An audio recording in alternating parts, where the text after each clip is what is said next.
Hello and welcome back, everyone. So, those Harpie ladies are real good, huh? Yeah, Rush is having another one of those. Uh-oh, we made a tier 0 format again. Oops, our bad. But yeah, this one, the way it turned out is actually very interesting. Because if you follow release schedules, when both the structure deck came out, like the Harpie Lady structure and the Cyber Dragon structure, Harpies was doing fine. It's not like it was a bad deck or anything, which is fine, compared to all the other decks. And then 5th Annie came out, and a lot of damage was done to the format.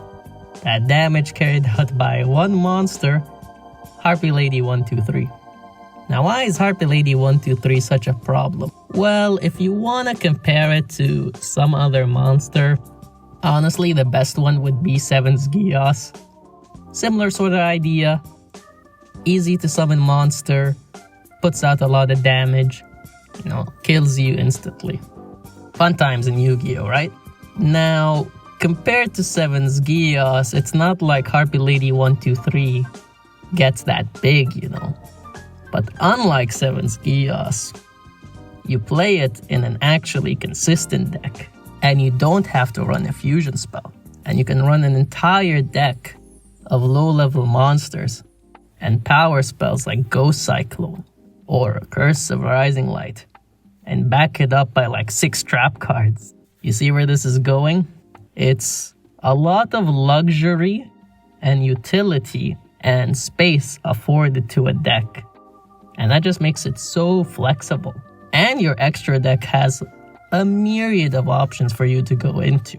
Namely the Harpie Lady Feather Duster. That card is nuts! You get to pop back row, and it turns itself into a Harpie Lady, so you can turn it into 123. You get the idea where this is going? Yeah. That's the situation with Harpies. It's just a very strong, flexible deck. And it has a lot of options and tools to navigate your opponent's board. So now people go to, alright, what's the best way to deal with Harpies? And a lot of people are finding out is just to play your own Harpies, And that's how we get almost near total meta representation.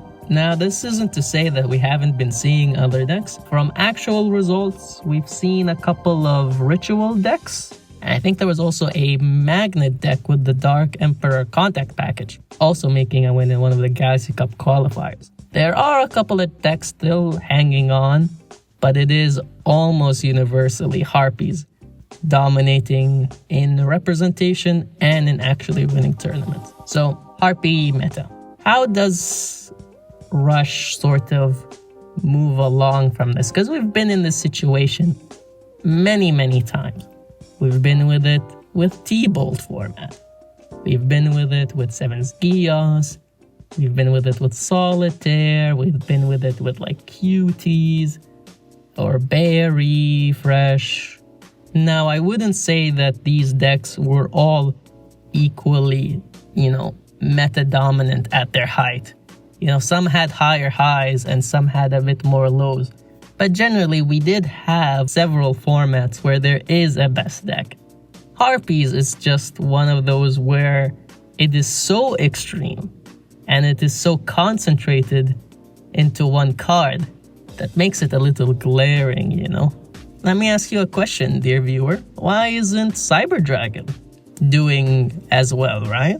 I mean, it has Chimera Tech, who attacks multiple times. It has a bunch of name changers as well. Many cards turn themselves into Cyber Dragon. You even have an easy way of summoning it with a fusion spell that miracles into the Chimera Tech. You even have a couple of flexible monsters you can run, a couple of 1 tribute guys that, change the names, give attack boost. So why isn't Cyber Dragon doing any well, huh? Similar idea, right? Push damage, you have flexible monsters, you have a wide array of fusion monsters you can access. So what's the difference? The devil's in the details. And I'll leave that to you to figure out for yourself. But I'm sure y'all already know, and you can drop it down below in the comments. And if you want any insights in the format, if you have any questions about cards that are being played, or anything of that card, you can ask me.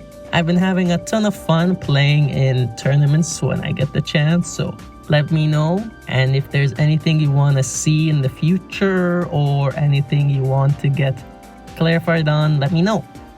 And if you like this new format where I just yap into the microphone with minor editing and some minor clips, I'll keep doing it because I can fit this between my work schedule now.